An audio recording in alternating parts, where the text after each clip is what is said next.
ঢাকা থেকে উড্ডয়নের পরপরই টার্কিশ এয়ারলাইন্সের ইঞ্জিনে আগুন। ঢাকার হযরত শাহজালাল আন্তর্জাতিক বিমানবন্দর থেকে উড্ডয়নের পরপরই টার্কিশ এয়ারলাইন্সের একটি প্লেনের ইঞ্জিনে আগুন ধরে যাওয়ার ঘটনা ঘটেছে। তাৎক্ষণিক বিষয়টি টের পেয়ে পাইলট প্লেনটি জরুরি অবতরণ করেন। প্লেনটিতে ৫টি শিশুসহ ২৯১ জন আরোহী ছিলেন। জানা গেছে, টার্কিশ এয়ারলাইন্সের TK713 ফ্লাইটটি শাহজালাল আন্তর্জাতিক বিমানবন্দর থেকে সকাল ৭টার দিকে ২৯০ জন যাত্রী নিয়ে তুরস্কের ইস্তাম্বুলের উদ্দেশ্যে রওনা দেয়। উড্ডয়নের ১৫ মিনিটের মাথায় পাইলট প্লেনটির একটি ইঞ্জিনে স্পার্ক দেখতে পান এবং পাইলট তৎক্ষণাৎভাবে প্লেনটি দ্রুত অবতরণের সিদ্ধান্ত নেন।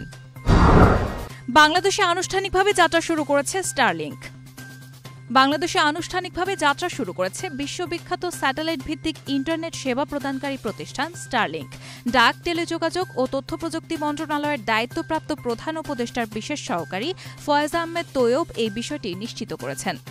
প্রধান উপদেষ্টার বিশেষ সহকারী বলেন, শুরুতে স্টারলিংক ২টি প্যাকেজ দিয়ে শুরু করেছে, স্টারলিংক রেসিডেন্স এবং রেসিডেন্স লাইট।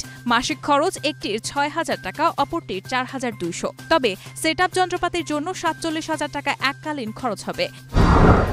পুরো পাকিস্তান ভারতের নিশানার মধ্যে, দাবি ভারতীয় সেনা কর্মকর্তার।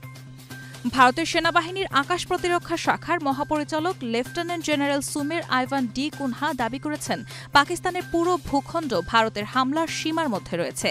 পাকিস্তানের সঙ্গে সংঘাতের প্রেক্ষাপটে তিনি ভারতের সামরিক সক্ষমতা নিয়ে এমন মন্তব্য করেন। সোমবার ভারতীয় বার্তা সংস্থা ANI-কে দেওয়া এক সাক্ষাৎকারে লেফটেন্যান্ট জেনারেল ডি কুনহা দাবি করেন, ভারতের হাতে যথেষ্ট পরিমাণ অস্ত্র ও প্রযুক্তি রয়েছে, যার মাধ্যমে পাকিস্তানের সবচেয়ে গভীর প্রান্তেও আঘাত হানা সম্ভব। সীমান্ত হোক বা দেশের অভ্যন্তর থেকে ভারত যে কোনো জায়গা থেকে হামলা চালাতে পারে। ভারতীয় বিভিন্ন সংস্থার বিরুদ্ধে ভিসা নিষেধাজ্ঞা যুক্তরাষ্ট্রের। অবৈধ অভিবাসনে সহায়তার অভিযোগে ভারতীয় বিভিন্ন ভ্রমণ সংস্থার মালিক, প্রধান নির্বাহী ও জ্যেষ্ঠ কর্মকর্তাদের বিরুদ্ধে ভিসা নিষেধাজ্ঞা আরোপের ঘোষণা দিয়েছে মার্কিন যুক্তরাষ্ট্র। সোমবার মার্কিন পররাষ্ট্র দপ্তরের এক বিবৃতিতে ভারতীয় ভ্রমণ সংস্থার বিরুদ্ধে ভিসা নিষেধাজ্ঞা আরোপের এই ঘোষণা দেওয়া হয়েছে।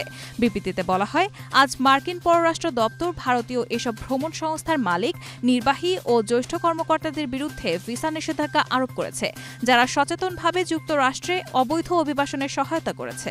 এই ধরনের মানব পাচার চক্র ভেঙে দিতে ভবিষ্যতে ওয়াশিংটনের ভিসা নিষেধাজ্ঞা জারি থাকবে বলে বিবৃতিতে জানানো হয়েছে।